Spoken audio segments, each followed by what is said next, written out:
Find the area bounded by the curves y equals 2 sine x, y equals 1, and x equals pi over 6, and x equals 5 pi over 6.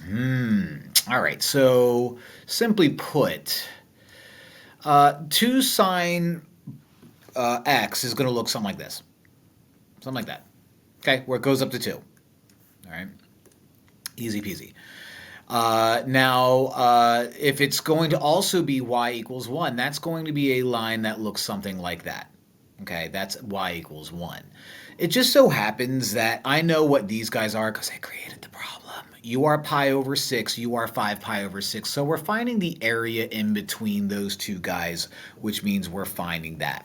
Now, the formula for finding the area between two curves is you have your limits of integration, right? You're going to integrate f of x minus g of x dx. Now, which is which? Try to make the upper part your f of x and try to make your lower part g of x. And the reason why we do this is because this will give us a negative or a positive area. If for some reason we have it flip-flopped, it's going to give us a negative area, same number, no problem. We just have to make it positive.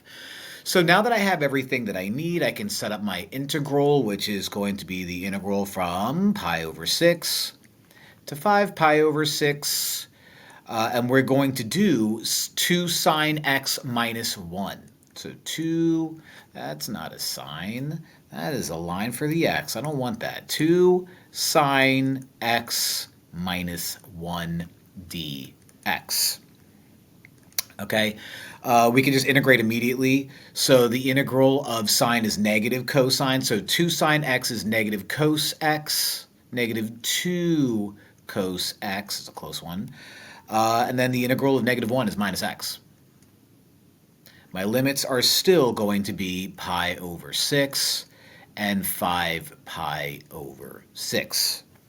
So now we do a little pluggarooski. We plug in negative 2 cosine 5 pi over 6 minus 5 pi over 6.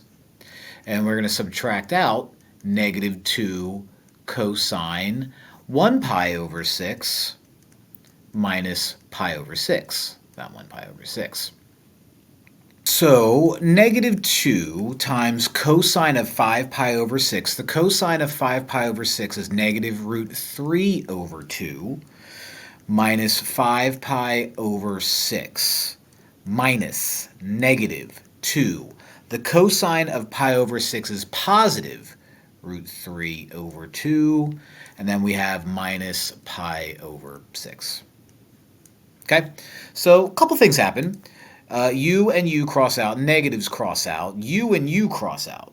So that leaves us with root 3 minus 5 pi over 6 minus negative root 3 minus regular pi over 6.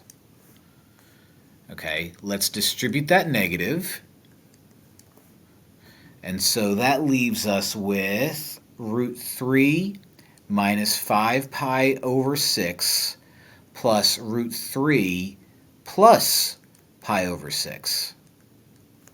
Combine like terms, a root 3 plus a root 3 is 2 of them, 2 root 3's. Negative 5 pi over 6 plus pi over 6 is negative 4 pi over 6. And that guy will simplify out to 2 root 3 minus 2 pi over 3, which is going to be A. Isn't that neat?